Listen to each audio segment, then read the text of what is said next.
अस्सलाम वालेकुम नाजरीन, आप देख रहे हैं आवाज और मैं हूं शहजाद इकबाल। आज के प्रोग्राम में हम बात करेंगे, तफसीलन गुफ्तगू करेंगे मुस्तफ़ा कमाल साहब से, चेयरमैन है पाक सरजमीन पार्टी के, और उनसे पूछेंगे कराची की रैली के हवाले से और क्या एक सियासी मकाम बनाने में पीएसपी कामयाब हो गई है। और प्रोग्राम के आखिरी हिस्से में हम बात करेंगे कि मोदी के पाकिस्तान मुखालिफ बयान पहले भी थे जब वो वजीर आजम नहीं थे, और आज भी उनके बयानात पाकिस्तान मुखालिफ ही हैं, और इस पर हम बात करेंगे बलूचिस्तान के चीफ मिनिस्टर सनाउल्लाह ज़हरी साहब से। लेकिन प्रोग्राम का आगाज में एक बड़ी और अहम खबर से करना चाहूंगा। आज ही के दिन यानी कि 18 अगस्त 2015, आज से पहले एक अफसोसनाक वाकया कराची में पेश आया था, जब एमक्यूएम के मेंबर नेशनल असेंबली और पार्लिमानी लीडर रशीद गोडियल साहब के ऊपर कातिलाना हमला हुआ था। दिन दहाड़े कराची में यह कातिलाना हमला हुआ था, और इस हमले में मौजज़ा था कि रशीद गोडियल साहब की जान बच गई, क्योंकि 5 गोलियां उनको लगी थी। तो यकीनन यह बात किसी मौजे से कम नहीं थी कि रशीद गोडियल साहब की इस हमले में जान बच गई। लेकिन इस हमले के बाद रशीद गोडियल से एमक्यूएम ने मुंह मोड़ लिया है, मुकम्मल तौर पर एमक्यूएम ने मुंह मोड़ लिया है। रशीद गोडियल के इलाज के लिए एमक्यूएम ने 1 रुपया भी खर्च नहीं किया।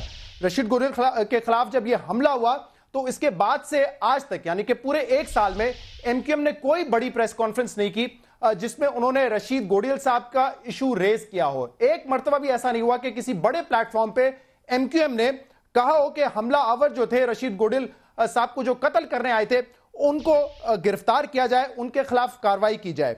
हत्ता कि राब्ता कमेटी और जो लीडरशिप है एमक्यूएम की, उनके भी अब रशीद गोडियल साहब से कोई राब्ते नहीं है, जबकि आज भी एमक्यूएम के सिटिंग एमएनए हैं रशीद गोडियल साहब। इसकी तफसील आपको बताएंगे, लेकिन यह बताना जरूरी है हम किसी आम कारकुन की बात नहीं कर रही है। एमक्यूएम के कोई आम कारकुन नहीं है, ये पार्लिमानी लीडर भी रह चुके हैं और मेंबर नेशनल असेंबली भी हैं, और दिफा करते रहे एमक्यूएम का हर फोरम पे, चाहे टॉक शोज हो, चाहे प्रेस कॉन्फ्रेंस हो या नेशनल असेंबली हो। और जब इन पर यह हमला हुआ था उनसे चंद हफ्ते पहले ही उन्होंने एक बड़ी ही दबंग तकरीर की थी असेंबली में, जहां पे उन्होंने अपने पार्टी का खुलकर दिफा किया। क्या कहा था रशीद गोडियल साहब ने, आपको सुनाते हैं। 745 दिन में मरे, कुछ शर्म होनी चाहिए, कुछ हया होनी चाहिए, कुछ गैरत होनी चाहिए, कुछ पाकिस्तानियत होनी चाहिए। स्पीकर साहब, वो भी पाकिस्तान के इतने वफादार शहरी हैं जितने तुम हो, जितने मैं हूं। स्पीकर साहब, पाकिस्तानी बनना सीखो, पाकिस्तानी समझना सीखो, आवाजें कसना और फुक्कड़पन करना बंद करो।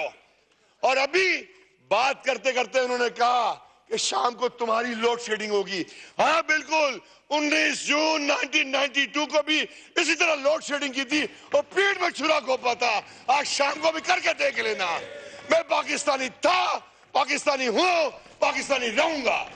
24 जून 2015 की यह तकरीर है। इसके तकरीबन 2 महीने बाद उन पर हमला हुआ। इसकी तफसीलात मैं आपको बताता हूं। जब हमला हुआ तो इसके बाद रशीद गोडियल साहब को जो है वो लियाकत नेशनल हॉस्पिटल कराची में ले जाया गया, और 1 महीना वो हॉस्पिटल में रहे। 11 सितंबर को डिस्चार्ज हुए थे, और तकरीबन 9 लाख रुपए का उनका बिल था लियाकत नेशनल का, जो कि एमक्यूएम ने नहीं अदा किया। 4 महीने, तकरीबन 3 महीने आप कह सकते हैं कि वो बिल अदा नहीं हुआ। और इसके बाद 2 मरतबा जब रिक्वेस्ट की नेशनल असेंबली के सेक्रेटरीट को 2 दफा लिखा गया कि रशीद गोडियल साहब मेंबर नेशनल असेंबली हैं, तो लिहाजा उनके जो अखराजात हैं हॉस्पिटल के वो नेशनल असेंबली को उठाने चाहिए। तो 2 दफा लिखने के बाद नेशनल असेंबली ने वो तकरीबन 9 लाख रुपए जो है लियाकत नेशनल में जाके पे किए।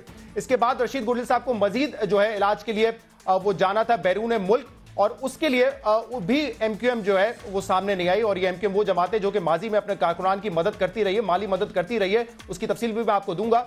लेकिन रशीद गोडियल साहब हमारे जराए बताते हैं कि नेशनल असेंबली के सेक्रेटरीट, उसके स्टाफ और स्पीकर से खुद भी मिलते रहे और कहते रहे कि मुझे रकम चाहिए ताकि मैं बाहर जाकर अपना इलाज करवा सकूं। वो रकम में ताखीर हुई है, और इसीलिए रशीद गोडियल साहब ने अपना घर बेचा, अपना फ्लैट बेचा कराची का, और रकम जमा की ताकि वो बैरून मुल्क जाकर अपना इलाज करवा सकें। फिर मार्च 2016 को जाकर नेशनल असेंबली ने उनके लिए जो है $30,000 की रकम जो है वो मुख्तस की, जो कि जाहिर सी बात है पाकिस्तान एम्बेसी के जरिए उनको मिलनी थी, पाकिस्तान एम्बेसी अमेरिका के जरिए उनको मिलनी थी। लेकिन जब तक रशीद गोडियल साहब का इलाज का खर्चा हो चुका था, तो उन $30,000 में से रशीद गोडियल साहब ने चंद $1,000 ही खर्च किए। लेकिन इस पूरे मामले में एमक्यूएम कहीं नहीं नजर आई। एमक्यूएम की जो खिदमत खल्क फाउंडेशन है, जो कि गरीबों की मदद करती है, उसने अपने सिटिंग एमएनए की भी मदद करना जरूरी नहीं समझी। आज भी उनको इलाज की जरूरत है, वापस उन्होंने बैरून मुल्क जाना है। अब देखना यह कि आगे एमक्यूएम जो है बढ़ चढ़ के उनका साथ देती है या नहीं।